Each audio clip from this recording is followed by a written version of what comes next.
இப்போ தான் வந்து பார்த்திங்க அப்படின்னா வந்து விஜயும் காவேரியும் கொஞ்சம் கொஞ்சமாக வந்து நெருக்கமானாங்க.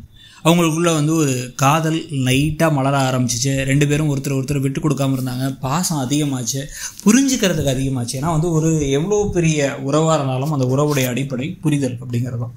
அந்த புரிதல் இவங்க 2 பேர்த்துக்கு இடையில அதிகமானுச்சு. அந்த புரிதலை கெடுத்து விட்டு மொத்தமாக காலி பண்ணி இந்த ரிலேஷன்ஷிப்பை கெடுத்து விட்ற வேலையை 2 பேர் பார்க்குறாங்கன்னா அது யமுனாவும் நிவினும் தான். நம்ம யாரோ எதிர்பார்த்தோம். ராகினி இந்த பக்கம் வெண்ணிலா, இவங்க 2 பேரையும் வச்சு யோசிச்சு பார்த்தோம். ராகினி ஒரு வில்லி, வெண்ணிலா பழைய காதலி. அவங்க உள்ளார வந்தாங்கன்னா அந்த கதையே மொத்தமாக மாறிடும். இப்போ விஜய் ஏற்கனவே வந்து ஒரு குழப்பத்தில் இருக்காரு, அப்போ அவர் என்ன பண்ண போறாரு அப்படிங்கிற யோசனை இருந்துச்சு. இன்னொரு பக்கம் ராகினிக்கு இவங்க 2 பேர் பண்ணியிருக்கிறது கான்ட்ராக்ட் மேரேஜ்னு தெரிஞ்சால் அதை வீட்டில் எல்லாரும் முன்னாடியும் போட்டு உடச்சி அவமானப்படுத்தி இந்த விஷயத்தை கங்கா கிட்டக்க சொல்லி அதுக்கப்புறம் வந்து பார்த்தீங்கன்னா இந்த குடும்பத்தை எல்லாத்தையும் வந்து தூண்டி விட்டு இப்படி ஒரு குழப்பம் உனக்கு தேவையா, பணத்துக்காக போய் நீ கல்யாணம் பண்ணுவியா, இது எவ்வளோ வெளில தெரிஞ்சா எவ்வளோ பெரிய அவமானம்னு தரன்னு எடுத்து வந்துடுவாங்கன்னு பார்த்தா அதெல்லாம் நடக்கல. அதுக்கு பதிலாக சிம்பிளாக நிவின் ஒரே நாள் ஒரு வளரதை வச்சு மொத்தத்தையும் கதையை காலி பண்ணி விட்டார்.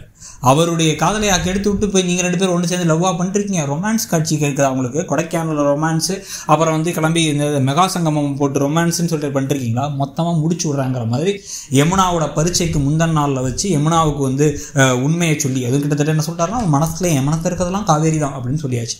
இந்த பக்கம் வந்து இப்போ யமுனா என்ன பேச்சு பேசுகிறாங்க அப்படின்னா வந்து நீ வந்து விஜய் மாமாவுக்கு துரோகம் பண்ணிட்டு இவர் கூட வந்து பரவிட்டு இருக்க, அது காரணம் வந்து இவர் தான்.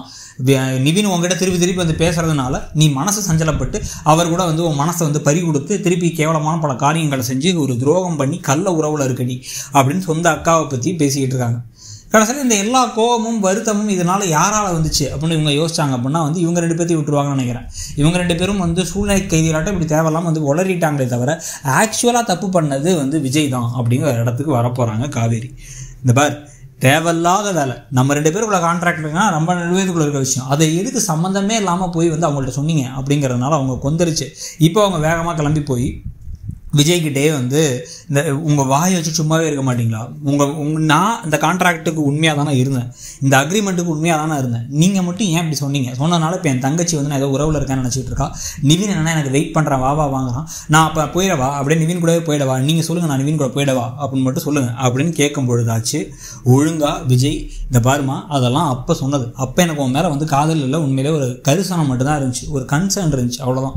ஆனால் இப்போ உன் மேலே காதல் இருக்குது, நீ பேசுனா எனக்கு ஒரு மாதிரி இருக்குது, எனக்கு நிஜமாக உனக்கு பிடிச்சிருக்கு, என்னை விட்டு போயிடாத, தயவு செஞ்சு என்னை விட்டு போயிடாத அப்படின்ட்டு வந்து அதெல்லாம் நான் சொன்னதெல்லாம் அப்போ, அது அப்போ இது இப்போ அப்படிங்கிறத மட்டும் சொன்னார்னா நல்லாயிருக்கும். அதுக்கப்புறம் வெண்ணிலாவால் வரக்கூடிய பிரச்சனைகள் இல்லை இவங்க பேசுகிறத ஒட்டு கேட்ட ராகினின்னு கதையை கொண்டு போனால் பரவாயில்ல.